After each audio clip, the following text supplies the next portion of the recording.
Ξυλογιάννης. Κύριε Ξυλογιάννη. Τι είναι αυτό? Το DVD που δεν έχει έρθει να πάρει ακόμη. Από τότε. Από τότε. Μάλιστα. Εδώ είναι, κύριε Ξυλογιάννη. Εκείνο που ξέρετε ενοχλούσατε και ζητούσατε ταπεινά συγγνώμη. Το his master voice που λέγαμε. Εδώ είναι. Και βγήκατε μάλιστα και έτσι, επιτρέψτε μου και τη φράση τρασίτατα να πείτε δεν έγινε και θα έρθω να πάρω το DVD. Δηλαδή να το ξαναπαίξουμε εκείνο στην επόμενη φορά. Εδώ είναι το DVD. Θέλει μαλάμο να κρυφτεί, χαρά δεν την αφήνει, ζωή μου. Διότι δείχνει ο καθένας. Αυτή η συμπεριφορά απέναντι σε.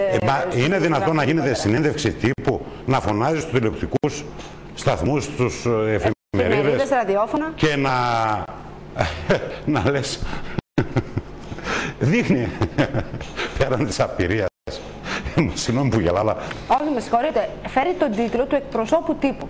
Και αν ο κύριος Ξυλογιάννης δεν κατέχει τα καθήκοντά του έτσι όπως πρέπει να. Εμένα δεν μου φταίει ο κύριος Ξυλογιάννης. Είπε πολύ σοφά και δεν κατάλαβα, κύριε Ηλιόγλου. Τον πληρώνουμε εγώ κι εσείς. Δεν μου φταίει ο κύριος Ξυλογιάννης. Δεν κατάλαβα. Αυτός που τον διόρισε φταίει. Όταν βλέπει την ανεπάρκειά του.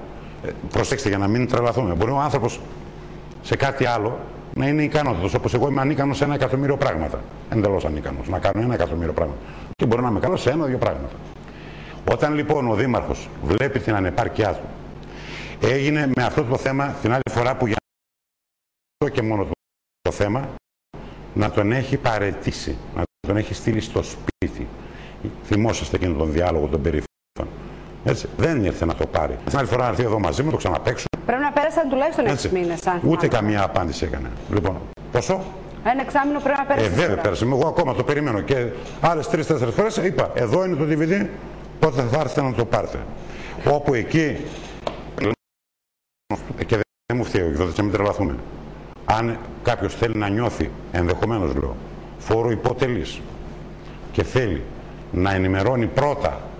Πριν πει, πριν κάνει σε αυτόν που νιώθει ότι χρωστάει χάρες, αν νιώθει, αν είναι έτσι, δικαίωμά του. Όπως και δικαίωμά σας ήταν εσείς